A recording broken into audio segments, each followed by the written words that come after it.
Hey y'all, just coming on from week to week, like I said, starting up a new video for you guys today. Just peeling some potatoes. Um, Basically, I wanted to, like I said, do this vlog, continue journaling, and maybe spread a message and or how I'm feeling for the week. Basically, what I think was the major lesson or major thing I've been going through is allowing spirit to speak with me or to feel assured in my ability to speak with spirit, etc.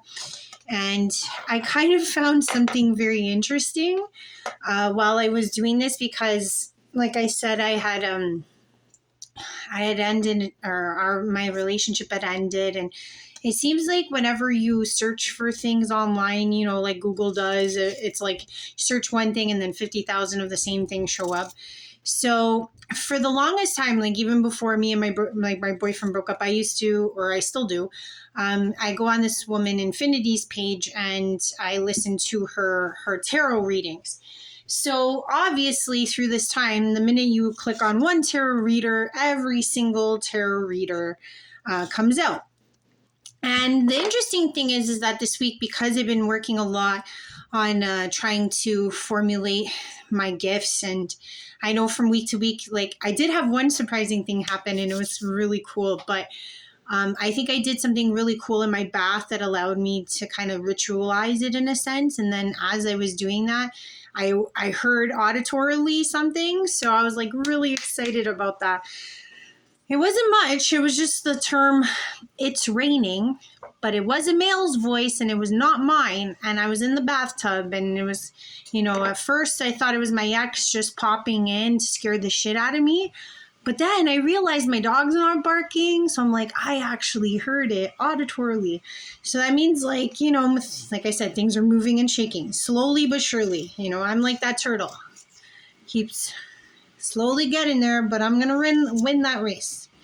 So like I was saying, the reason why I felt like spirit was what I needed to focus on this week was because there was this wind about me. There was something about me like trying to kind of really tap into my feelings about my intuition and trying to get this formulated understanding of what's going on in this time. Not that I'm going to get much information, just like the overall feeling. And what I noticed is that, so like I said, there was all these tarot card readers that were popping up in my video feed because of me subscribing to that one woman. And the funny thing is that if you actually just want to test what spirit is like, there's an easy trick I found, or I don't want to call it a trick, but it's kind of cool. And I would never have realized this had I not like really spent the time trying to see, like, because every single woman or man that's doing this is like, oh, spirit, tell me what's going on, right? And I noticed that across the board, these people, there's some that are in the States, there's some that are in Canada, there's some that are in Europe, they're all over the place, right? But they do their readings from day to day, week to week, whatever the case may be. And what I noticed is like they were all saying the same thing. Like the wording was the same. Like the word breadcrumbs came up and almost everyone that day said breadcrumbs. The word, what was it? Like they were like meager, means, like the terms that they were using were the exact same. So it's like, how could people from across the world be saying not only the same message, but saying the same words? And that's what I wanted to talk about how, in a sense, spirit can kind of be like a broadcasting radio that's going to say the same message and the air of it is going to be the same. And it doesn't matter where you are in the world. If you're a channeler, you'll tap into that spirit. And I found it very interesting because I've never actually challenged spirit or tried to like see if there was a way to kind of prove this to like the average folk that don't believe in it. So if you're someone who's like, oh, I need to understand how does spirit work, or can I believe in spirit, or what does it mean to, follow spirit? And that's a very cool way of doing it because it's like if you go across the board, they can't be like calling each other up, hey man, I'm going to be saying this thing and you're going to be saying that thing. So that gets squashed. And you can see that the same messages are the same across all these channelers. So I thought that was pretty cool. I know that that's not like really giving you something, but maybe it is. Maybe people are like, oh, because a lot of people can do it with tarot cards. You could do it with tarot cards. You could do it with divination, different forms of divination. Some people like to use pendulums, right? For yes or no answers or for whatever the case may be. But I found that if you're somebody sorry, I'm just moving out of the screen. For someone who's skeptical, that's a really good way to figure it out. Because I felt like once I started seeing that, I was like, oh, I'm like, that's cool. I'm like, that's a good way to prove to other people that don't catch on to this, like how spirit really works. So I thought that would be something to share. Not that maybe no one's thought of that, but that was cool. But yeah, back to me hearing that voice saying it's raining.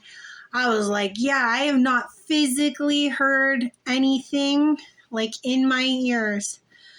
Oh man, I must have been like 22, 23 the last time that happened to me. So yeah, it shook me out of the bathtub, freaked me out because I thought someone was in my place. But at the same time, it was like super cool because I was like, yes. I'm like, I heard something. That means something. So I have been going forward. I finally could see my pineal when I close my eyes. So that's another thing.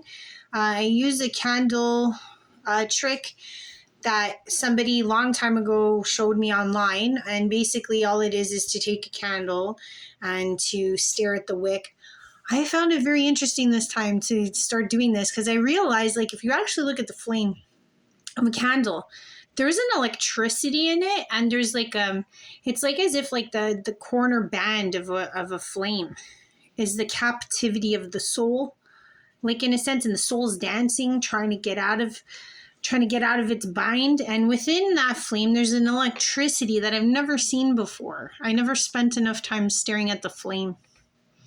But I found it very interesting because that electricity, the more I got mesmerized by it, again, going back to spirit, that was another way I was connecting with spirit, was like to see this flame dance and like what controls the flame and what allows this flame to dance so brightly.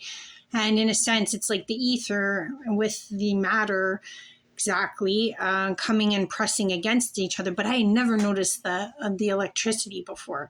So that was pretty cool. But what I mean by that is like I finally was able to see my pineal like from inside for the first time. It's been black for a very, very long time. And I mean, I was able to start seeing my hands before, but I was never able to actually like, because you need the eye on, like in a sense, to be aware of your astral travel, because you need the wormhole in a sense. Like the way I used to astral travel when I was good at it was I needed my pineal on, and then that way I would follow the pineal, like I would follow it like a wormhole and go through it. And once I would go through it, I'd end up on the other side, either within this realm or by thought, I would send myself somewhere else.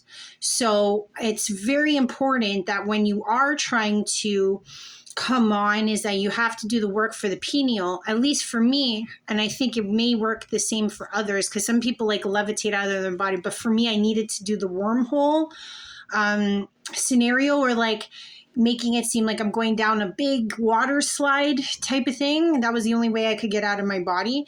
And what I mean by staying here is sometimes I was able to come out of my body and stay within like my house. Let's say, for example, like I could put my arm through the walls of my house, stuff like that. But then, like I said, when you astral travel, you can also go anywhere you want. So that the tethering and getting used to that idea of staying here or going farther is your choice. How I was able to tether myself, much like I would in dreams or lucid dreaming, is I used to use anchor points. Like, for example, my old one I used to do was a moon or a crescent. So whenever I would be, let's say, in my dream state, lucidly dreaming, I would see like somebody with a crescent. And for some reason, like when that symbol came to me within my dream, it was kind of like a wake up, wake up. So it's like you can kind of, before you fall asleep, tell yourself what your symbol, or what I called an anchor, was going to be. Like sometimes I would just take a picture, or I would stare at the moon a lot before I would go to bed. Like, just sit there empathetic, like I said, I smoked. So I used to just like smoke, even though smoking's not good for this whole thing, but I'm saying I used to just like smoke and stare at the moon and just like be one with the moon. And but that's if I use that anchor. And I tended to use the moon. For some reason that worked for me. So whenever I would see a crescent or a moon or a display of a moon within the dream, I would know that I was dreaming. It would wake me up. It would become lucid, and then I could be cognitive of what I was doing within the dream. So I am working on that. It's like piece by piece, piece by piece. And I feel like that spirit thing was really cool because I've never been able to use something that's so easily attainable to kind of like show myself or show others how that works.